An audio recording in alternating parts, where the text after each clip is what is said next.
Hello friends, welcome to my channel. So YBS one sea food. So ఈరోజు video వచ్చేసి tomato పచ్చడి. చూడండి, ప్యాన్లో ప్రెస్టేజ్ ప్యాన్లో చక్కగా ఉడుకుతుంది, చక్కగా టేస్టీగా ఉండబోతుంది టమాటా పచ్చడి. చూడండి ఎంత టేస్టీగా అద్భుతంగా ఎక్సలెంట్గా ఉండబోతుంది. సో ఇది ఎలా చేసుకోవాలి ఏంటనేది క్లియర్గా చెప్తాను ఫ్రెండ్స్.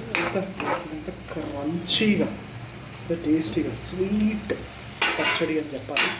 ఎందుకంటే ఈ టమాటా పికిల్, టమాటా పచ్చడి, దీనికి సంబంధించినటువంటి పోపు, కొత్తిమీర, మిరపకాయలు, అదేవిధంగా పచ్చిమిరపకాయలు చక్కగా నూనెలో వేయించాను. దీన్ని గ్రైండ్ చేస్తాను. గ్రైండ్ చేసిన వెంటనే ఏదైతే మన టమాటాలను ఈ మామూలుగా నూనెలో చక్కగా వాటర్ పోసి లో ఫ్లేమ్ అంటే మీడియం ఫ్లేమ్ అంత బాగా చక్కగా ఈ విధంగా ఉడికిస్తాము. మీరు చేయాల్సిందంటే ఏం లేదు, చాలా సింపుల్. నూనె వేసుకోండి ప్యాన్లో.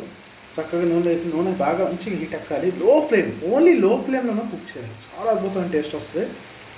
టమాటాలు వేసిన తర్వాత బాగా బాగా వేగాలి. వేగాక కాస్త నీళ్ళు పోసిన తర్వాత ఒక 5 minutes, ఆల్మోస్ట్ ఒక 15 minutes టమాటాస్ని వేగనిస్తే ఎక్సలెంట్ టేస్ట్ వచ్చేస్తుంది.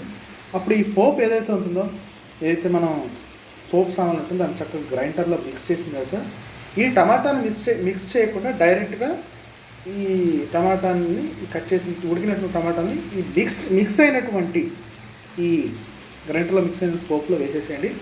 చాలా మంచి టేస్ట్ వచ్చేస్తుంది ఫ్రెండ్స్. నా వీడియో ఎవరికైతే నచ్చిందో లైక్ చేయండి, షేర్ చేయండి, సబ్స్క్రైబ్ చేయండి. Thank you so much.